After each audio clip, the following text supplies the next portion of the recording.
all your stuff. What can figure it out? That's how it chooses you. Hey, hey. Hello, everybody. This is It Chooses You. It's a podcast. It's a podcast. Yes, we're trying in the new year to talk to you twice a week. This is the first of our hopefully weekly smaller servings of our delight. I think we're going to call these Smidgens. Yeah, but we are not committing to that. Just because we said it doesn't mean it's real. Yeah, and it might change. You know, that's just the delight of listening to our stuff. Is that it might all be different next week. Yeah. Yeah. We could fuck off tomorrow. That's right. We could talk about funny things. We can talk about white supremacy. We got all kinds of stuff that we can talk about. And Smidgen is just a little hello from Claire and Teresa. That's right. Yeah. Teresa, what's up with you? What's been going on? What's been going on is I've been working a lot. Less than when I was in school and working, though, so that's nice. So it's a vacation. Kinda. Sorta. Mm-hmm. But yeah, it's a vacation. Yeah, sure. Mostly what's going on for me is that my partner and I are no longer together. And I would very much like to be having sex. I think that's the point. I think that's the nugget. Yeah. Yeah. Everything else that I might say about it, that's the foundation. I basically had a series of very strange dreams last night about many, many coworkers. Some of whom I am absolutely not attracted to in real life. But my brain tonight was like, hey, you want to try this one on? Hey, what about that? Hey, what about this person? Like, no. But the vag wants what the vag wants. It's true. The heart wants what the heart wants. Yeah, there we go. Yeah, no, I don't know if my heart is involved very much. I don't know them well enough for my heart to be involved. My vagina certainly has an opinion, though. Yeah. So that's been challenging. Although it does make the days go faster, so that's nice. Yeah. What's going on with you? Man, I've just been enjoying burning shit up. Okay. We've been building a lot of bonfires at night. Oh, bonfires are nice. Yeah, and as people may or may not know, part of sitting by the bonfire is what's enjoyable is the contrast between the heat and the cold. But what helps with the heat is consuming bourbon while around the bonfire. Is the bonfire just an excuse to consume bourbon? I mean, it's a venue for it. I like the sitting around fires and the very thin band of comfortable temperature. Yeah. I like tracking how close to the fire it is. I find all of that very interesting. Yeah, sitting around a fire is a very human thing to do. Yeah. It's very peaceful. And the dogs play. And oh, sure, yeah.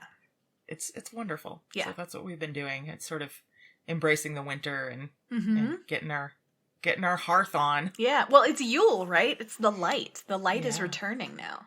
Days are getting longer. That's right. So yeah, you're having a light in the darkness. That's great. Yeah. I'm so excited when there's no pandemic. Maybe I'll get to come to a bonfire.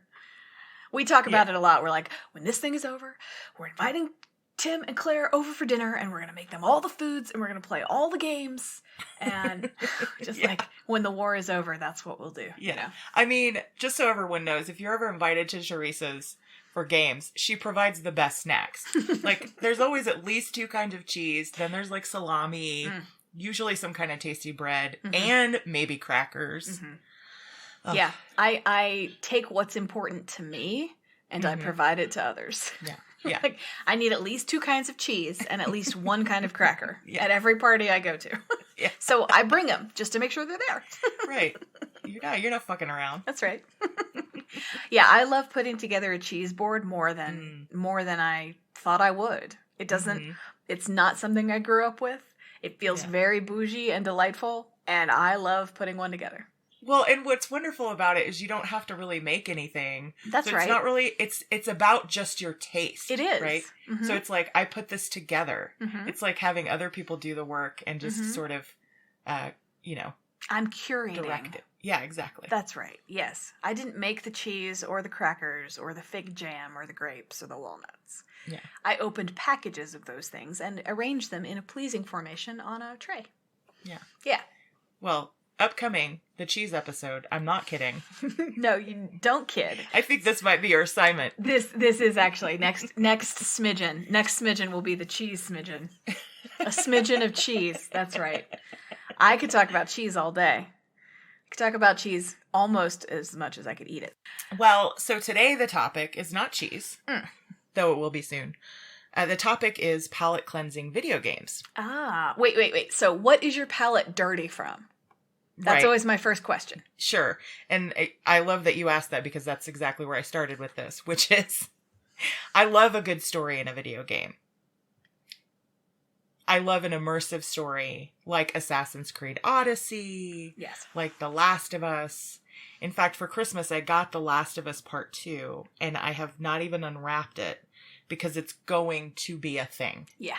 Yeah. It's not only going to be a thing in terms of my time, but it's going to be all I have the energy for spiritually, physically, and emotionally. Yes. Your heart savors. So you can really only have maybe one or two things going on in your heart at a time. Yeah, it's true. Yeah. And so I'm so into the story of The Last of Us. It's such exquisite storytelling that I know that I need to just wait until the time is right. Yeah. And the time is not right now. Yeah. So I sometimes need a palate cleanser from those video games whose stories absorb and obsess me. Okay. So I have had a couple of experiences recently with video games that were a lot of fun, where I don't give a shit about the story, or in the first case, there just is no story.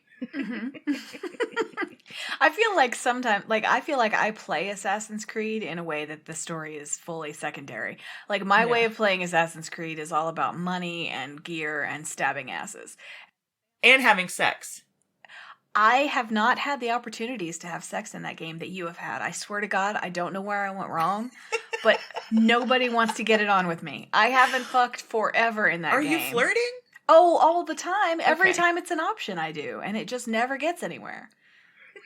Not even with Alcibiades? Oh, sure. Okay. Yeah. He doesn't count.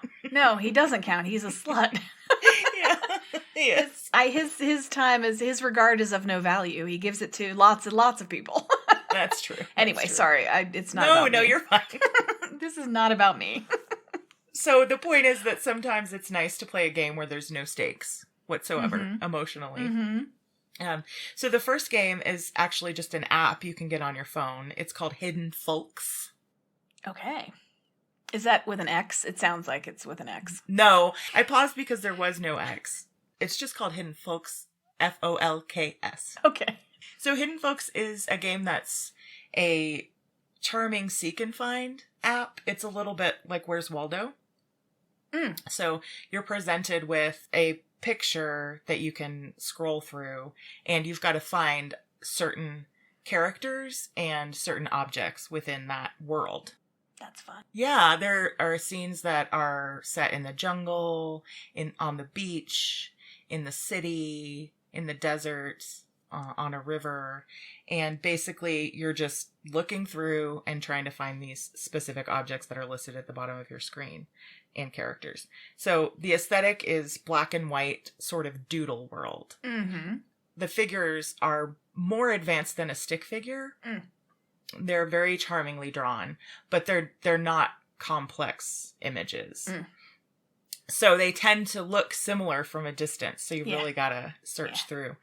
And you can interact with the objects in the world. So you can open and close umbrellas, root through trash cans, knock bananas out of trees, and open doors. And so you discover all these little things.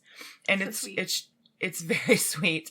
And one of my favorite things about the game, if you play this game, I recommend turning the volume up because the sound effects are adorable. So everything you touch makes a sound and everything you touch moves in some way. But the sound effects are all made with the human mouth and not in a very pro way. So you're touching things, it's like doonch, doonch, doonch, whoosh, whoosh, whoosh, whoosh, bloop, bloop, bloop. It's great. It's fun. It's a delightful game. Yeah, It's super sweet. Very I sweet. think it's like $5 on your app stores or whatever. I love those games. I like seek and find games, and I always forget when I play them that the whole point, like the reason they're difficult is because they change scale on you. So you're looking for like a lamp, but they've made the lamp giant in the very back of the room, so it looks like wallpaper. Like, wait, that's actually a lamp. So the change of scale and the change of perspective, that's what's fun for me about those. That They have great.